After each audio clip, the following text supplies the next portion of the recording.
Hey everybody, Jen here. Just doing a quick video. It's cold out here right now. We just had a freeze last night, basically, and I had to go and cover all my tender stuff that I didn't want to lose.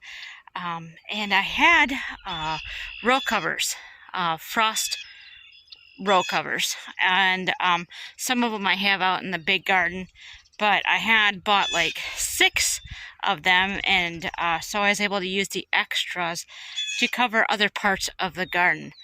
So I'm gonna show you what's going on right here on Garden Jen's Journey. My name is Jen.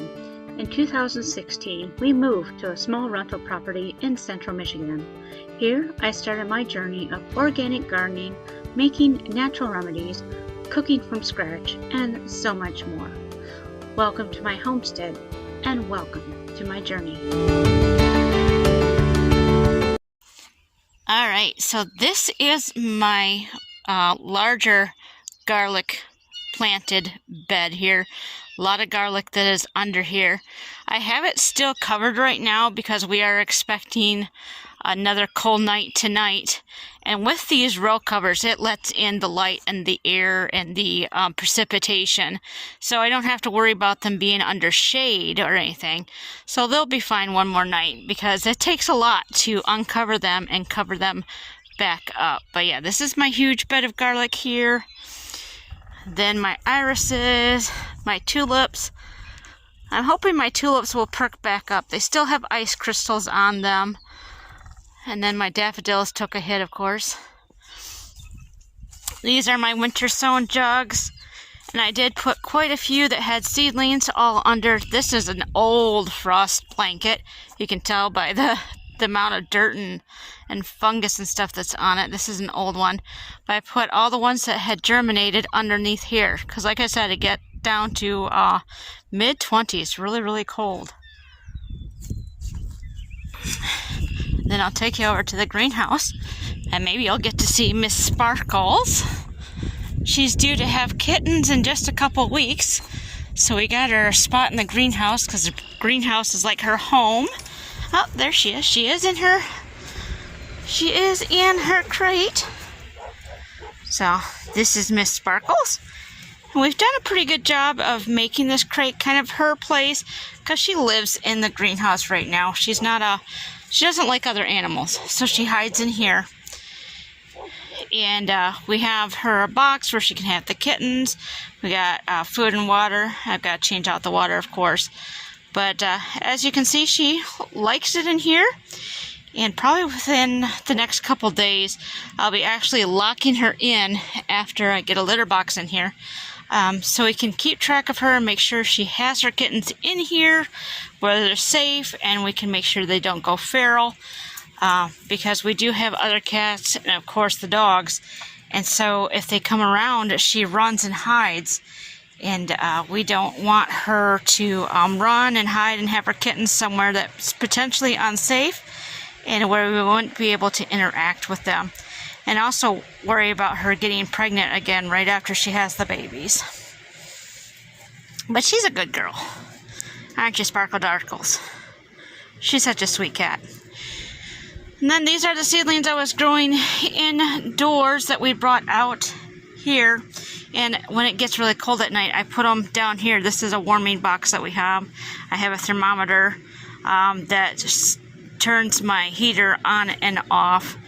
I have it set to 60 right now just to make sure it doesn't get below that, because tomatoes and stuff really don't like it any colder than 55, 60 degrees. So yeah, I have tomatoes here, daisies, I also have zinnias, peppers, and I think that's it right now that are out here. This is one tree that we did wrap. It's my peach tree, and the peach tree had lots of blossoms and lots of green foliage on it. So I wanted to protect this one because it grew really well, and I hate to lose it at this point of time. So I cocoon wrapped this thing, and yeah, it is what it is, you know, to protect it. And again, I'm going to leave this on until tomorrow. It will get the air, the light, and the precipitation, and it'll be fine until tomorrow when I can take the wrappings back off.